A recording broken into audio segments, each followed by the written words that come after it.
Hello there. So it's been a while since I have uploaded any video. The reason behind it is, well, I will explain that at the end of the video. So watch till the end and let's start the video. उसके बाद मैं airport में आ रहा था तो एक व्यक्ति ने देखा हम गेरुए कपड़े में हैं कि तो आप हरे कृष्णा वाले हैं आप। मैंने कहा नहीं हम हरे कृष्णा वाले हैं। भगवान को मानते हैं आप? मैंने कहा मानते भी हैं, प्रेम भी करते हैं उनसे। कहते हो भगवान को मानते हो आप लोग? कहाँ है भगवान? आप मुझे दिखा दो, मैं भगवान को मान लूंगा। दिखा दो भगवान को आप। मैंने कहा आप में बुद्धि है, आप मुझे बुद्धि दिखा दो अपनी, मैं आपको भगवान दिखाऊंगा। क्या करना चाहते हैं आप? मैंने कहा भाई simple, it's a business deal. आप मुझे अपना ब्रेन दिखा दीजिए, मैं आपको भगवान दिखा दूंगा। अब भी यहीं के दिखाऊंगा। अभी कहता है ऐसे थोड़ी होता है, मैं ब्रेन कैसे दिखाऊंगा? मैं कहा जो नहीं दिखता फिर वो नहीं होता। जो नहीं दिखता वो नहीं होता भाई। So this is clearly a case of strawman's fallacy. In this, Amogh Leela has created a character and provided that character with certain kind of qualities, like how he will speak, how he will present his arguments, what will be his arguments, etc. So this character has presented an argument that you have to see God in order to believe God, and so in reply to that, Amogh Leela has said, can you show me intellect? So first of all, in reply to this, that guy could have said that intellect can not be seen, true, but it can be demonstrated. Because it is not a physical entity or a physical thing. It is an intangible thing. So to see it, to have to demonstrate it or observe it. So how do you do it? Like first you ask me some question like what is 2 plus 2? I will say 4. So how do I know that 2 plus 2 is 4? The simple answer is because I have used my intellect. That is why I know that 2 plus 2 is 4, or that is why I can solve the equation, the question that 2 plus 2 is 4 because I used my intellect. So in this way you can observe that I do have an intellect, but the same is not true for God. You cannot demonstrate God. ऐसे एक नास्तिक professor था, उसने बच्चों से पूछा कौन तुम में से भगवान में विश्वास करता है? तो एक बच्चे ने हाथ खड़ा किया, sir I believe in God sir. अच्छा अच्छा, तू विश्वास करता है भगवान में? वकालत करेगा भगवान की? सब कुछ भगवान से आ रहा है ना, तो दुख भी तो भगवान से आ रहे होंगे। क्यों बनाया तेरे भगवान ने दुख? क्या जवाब है तेरे पास? नहीं सर, बैठो नहीं सर। और कौन है जो भगवान में विश्वास करता है? एक और ने हाथ करे, sir I believe in God sir. अच्छा, have you seen God? No sir. Have you touched God? No sir. Have you heard God? No sir. Have you tasted God? No sir.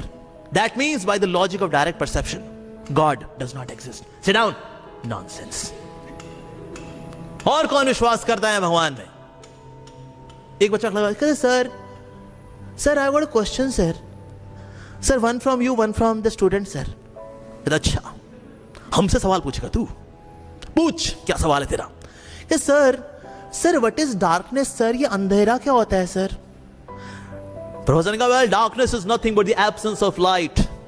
रोशनी की अनुपस्थिति को अंधकार कहते हैं। तो सर इसके लिए फिर हमें रोशनी को सर दोष देना चाहिए, क्योंकि ना क्या है ना सर, रोशनी ने अंधकार बनाया अपनी अनुपस्थिति से, तो सर इसलिए ना ये जो है ना वो जो है ना मतलब रोशनी को दोष देना चाहिए ना सर। प्रोफेसर ने कहा नहीं, दोष हमारा है, आप स्विच ऑन करिए, लाइट आ जाएगी, अंधकार चला जाएगा।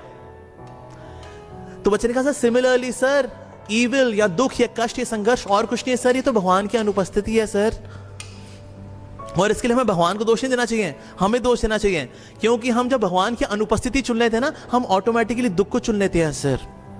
Oh smart boy. तो बच्चे ने कहा सर सेकंड क्वेश्चन सर बच्चों से sir.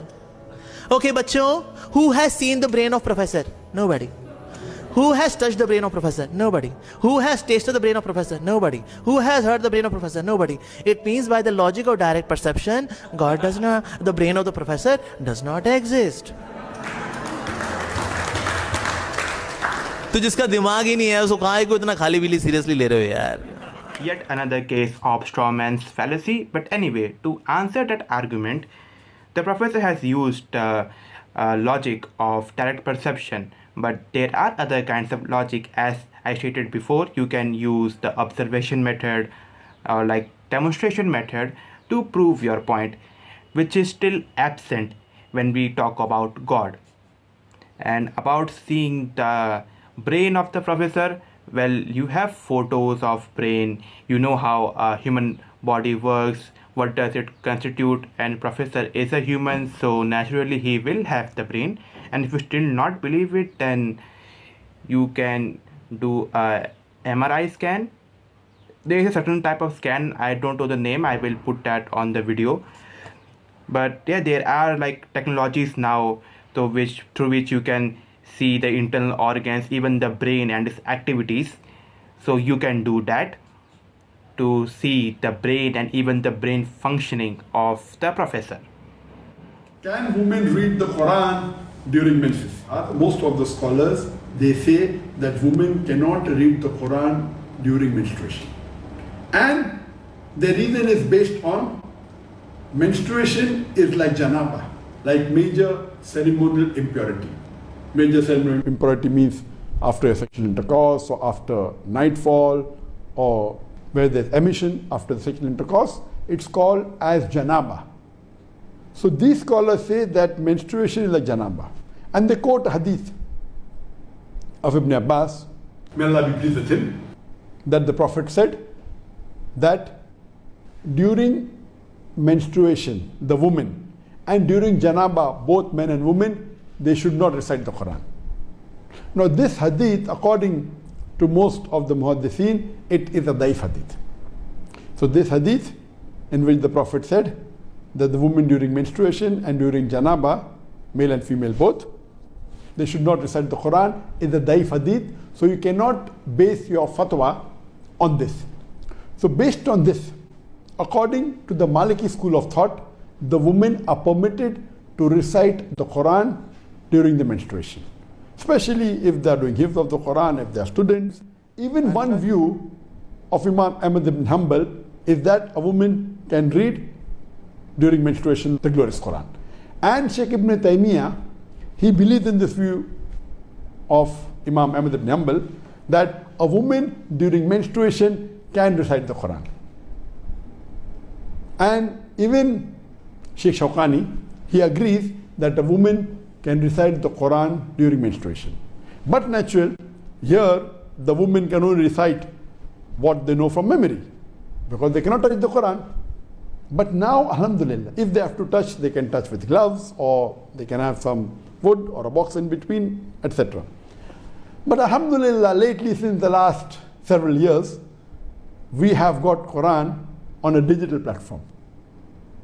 And all of them agree that if you read the Quran from a mobile or from an iPad or on the computer, a woman in menstruation can read from a mobile the Quran, can touch the mobile, can touch the iPad, can touch the tablet, can touch the computer. This ruling that women touching the Musaf is not applicable here because it's the digital format. See, this is the thing about religions. Religions are misogynistic and patriarchal. So as Zakir Naik says, he agrees that women cannot read Quran during their menstruation because menstruation period is impure period. Yeah, basically every other religion, like in Hinduism, in Christianity, it is everywhere that menstruating woman is emitting some kind of impure stuff out of her body.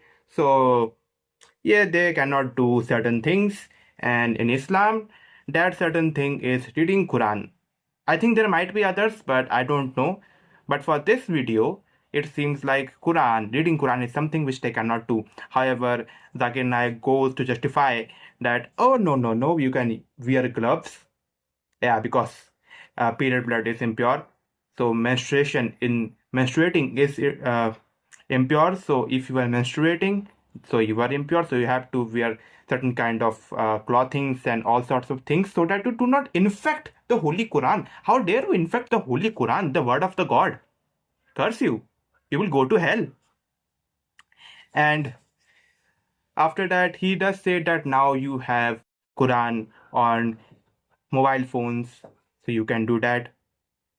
Well, that's just justification. So why can't you read that from the book? Why do you need the platform, the digital app or something? This proves the point that religion, and in this case Islam, is misogynistic. Thank you for watching the video till the end. Now, the reason behind why I have been so inconsistent. So, I am in class 12 and I have a few months left before boards, and I have lots of exams at school. Then there is pre-board, so basically preparation for the boards, and then as my school is going to end, so I have to prepare for the universities, the courses, the competitive exams, their preparation. So basically I have a lot of stuff with me, because of which I do not get enough time to make videos or even think about making videos, because I already have lots of things going on. But I will try to be as consistent as possible. So I will see you in the next video. Till then, have a great time. Subscribe to my channel. See ya.